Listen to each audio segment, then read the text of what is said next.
Now this video is really worth watching. Today, we're breaking down the key strategies from the guide Surviving the Streets.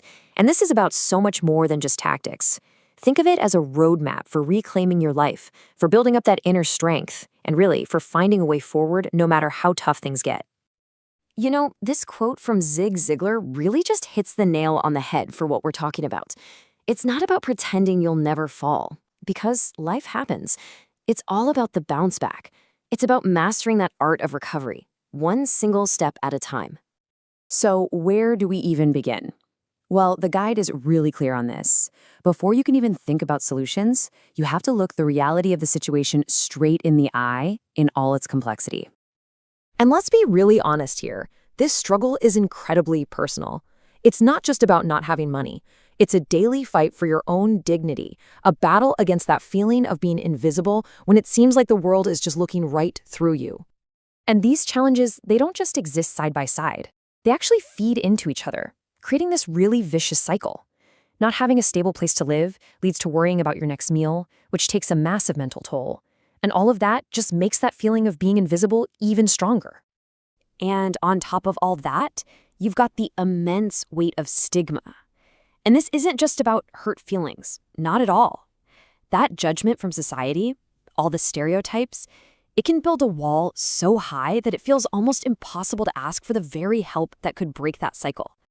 Okay, so keeping that really difficult reality in mind, let's switch gears and talk about the first crucial, actionable steps. What can you actually do right now? I mean, it's a totally overwhelming question, right? When you feel like you have absolutely nothing, where on earth do you even start? The guide gives a really clear, manageable answer to this. And here it is. This is the crucial takeaway. You've got to focus on these 4 pillars. They are the absolute foundation. If you can secure these things, you create the breathing room you need to even begin to plan your next move. So when it comes to food, there are different kinds of lifelines out there. You've got food banks and soup kitchens for those immediate day-to-day needs. But for more consistent, longer-term support, the guide really points toward religious organizations and, of course, government programs like SNAP. Now, this is a really key insight. Personal safety is something you do proactively. It's not just about reacting to danger. It's about creating a sense of security for yourself through awareness, through having a routine, and by building a small, trusted network. These are actually really powerful tools for making yourself less vulnerable. Okay, so once those immediate needs are met, food, water, safety, the focus starts to shift. Now it's time to start building a real foundation by tapping into the larger support systems that are out there. Right, but where exactly do you turn for that kind of bigger picture help? Let's take a look at what the guide suggests.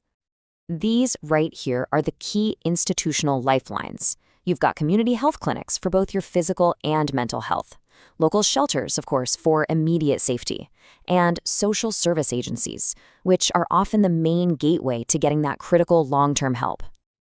Look, navigating this system can be really tough. We all know that. So here's a clear 4-step process. The key takeaway here is being prepared and being proactive. Seriously, having your documents in order and then following up consistently can make all the difference in the world.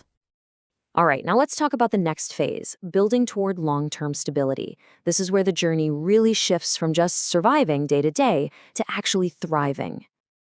I think this is such a smart way to look at employment. It's not about finding that perfect dream job overnight.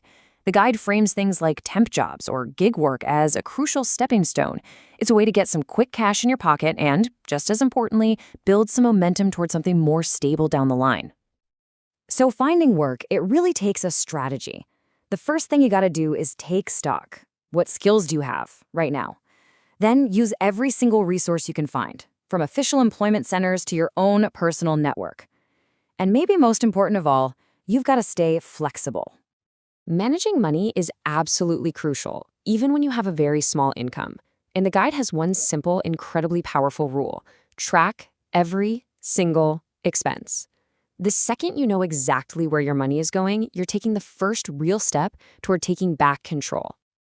Now, all the practical advice we've covered is great, but, the real power behind it all is the human spirit. So let's look at a couple of stories of resilience that really bring this all to life. Take Maria's story, for example. She used those very support systems we were just talking about, shelters and social services, to escape an abusive situation and eventually find a stable job. It's just a powerful reminder that these resources can literally be a lifeline to a whole new beginning. And then you have James, a veteran, who found his way back by connecting with organizations specifically for veterans. His story really highlights a crucial point. Sometimes finding the right community is just as important as finding any community. And these stories, they really bring us full circle, back to where we started. This quote from Nelson Mandela just says it perfectly. Resilience isn't about avoiding failure, it's about having the strength to get back up every single time. I want to leave you with this really powerful idea from Maxwell Maltz. It's a shift in perspective that can honestly change everything. It's a reminder that where you are right now, your circumstances, they don't define who you are. Your possibilities do.